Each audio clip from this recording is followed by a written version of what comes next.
"Sir, you need to calm down and step back," the police officer shouts, as 82-year-old Samuel Rodriguez struggles to understand why he's being blocked from entering the funeral home where his daughter's service is about to begin. The crowded parking lot, filled with mourners and family members, watches in shock as the officer reaches for his taser.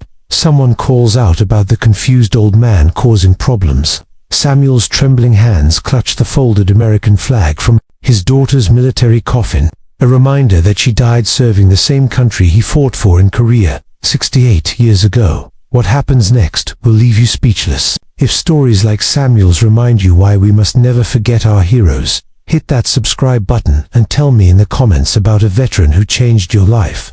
Let's honor them together. Samuel had dreaded this day for weeks. His daughter, Maria, an army medic killed in Afghanistan, was finally coming home. At 82, he never imagined he would bury his only child.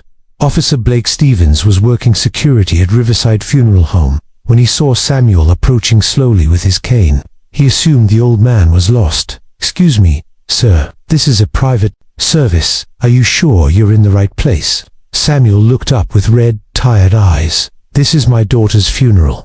Staff Sergeant Maria Rodriguez." Stevens checked his clipboard. "Your name's not on the family list. I'm her father, Samuel Rodriguez. Sir, I need identification," Stevens said impatiently. Samuel fumbled through his wallet with shaking, arthritic hands. He showed his driver's license. "This says Samuel Rodriguez, but the deceased is Maria Rodriguez Williams. Different last name. She kept her married name after divorce," Samuel explained quietly. "But she's still my daughter." Stevens shook his head. "Sir, I can't let you in without proper documentation. Please," Samuel begged, his voice breaking. "The service starts in 5 minutes. I just want to say goodbye to my little girl." "Look, old man," Stevens said loudly, drawing stares from other mourners.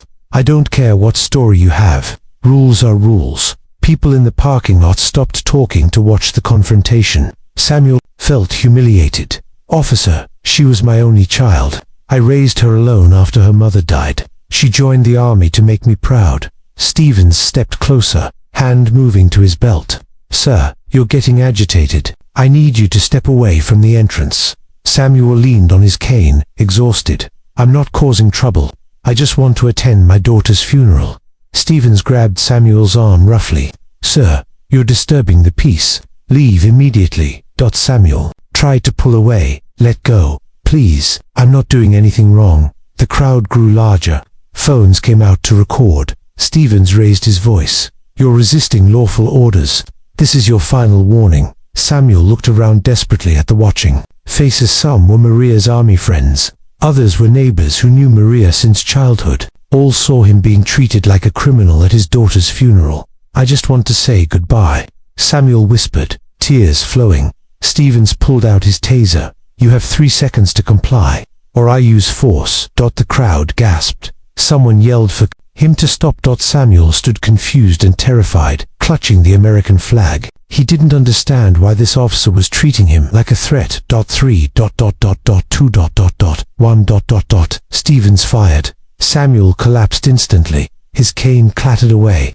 The folded flag fell to the asphalt. His body convulsed as electricity coursed through him. The crowd erupted in shouts of anger and disbelief. But then, cutting through the chaos, came a voice that made everyone freeze. "What the hell is going on here?" A man in marine dress blues was pushing through the crowd. Gunnery Sergeant Mike Torres, mid-40s, chest covered in ribbons. His face showed barely controlled rage. Torres knelt beside Samuel, checking his pulse. Then he stood and faced Stevens. "Officer, did you just tase an 82-year-old man at his daughter's funeral?" Stevens tried to maintain authority. "Sir, this individual was resisting and refusing to comply," with Torres cut him off. "Do you see that flag he was holding?"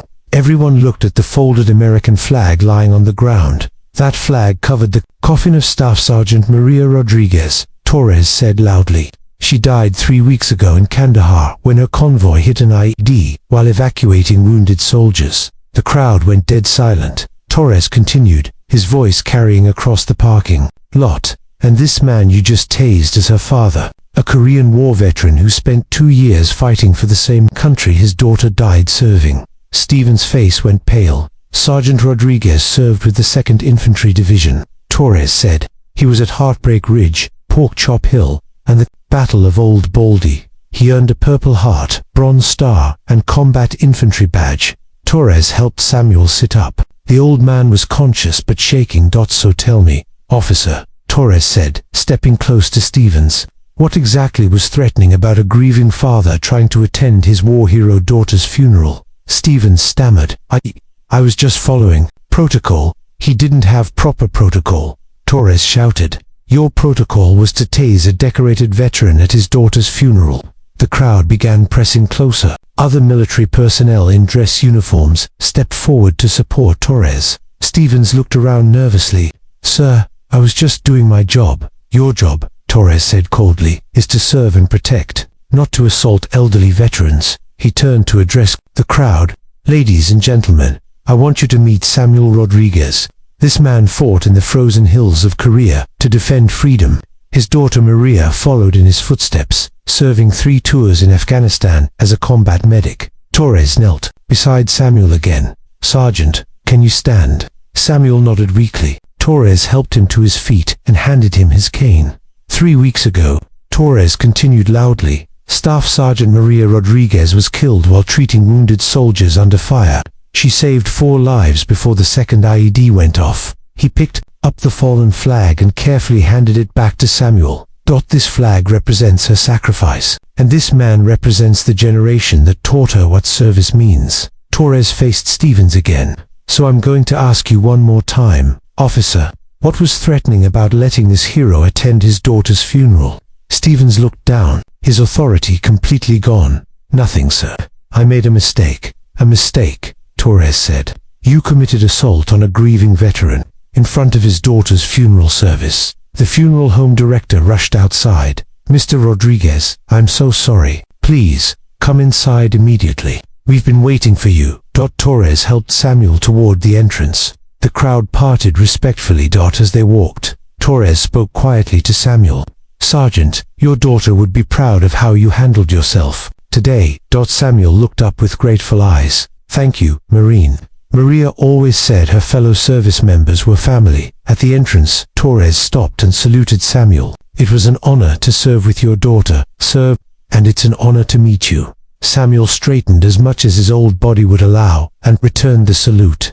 The crowd watched in respectful silence as the Korean War veteran entered the funeral home to finally say goodbye to his daughter. Behind them, Officer Stevens stood alone in the parking lot, surrounded by dozens of people who had witnessed his shameful treatment of an American hero. As the funeral service began, Torres remained outside to ensure Samuel would face no more harassment. Several other Marines and Army personnel joined him, forming an honor guard for a fellow veteran who had already sacrificed too much. Inside, Samuel sat in the front row, holding the flag that represented both his daughter's service and his own. For the first time in weeks, he felt the respect and recognition that both he and Maria had earned through their sacrifice.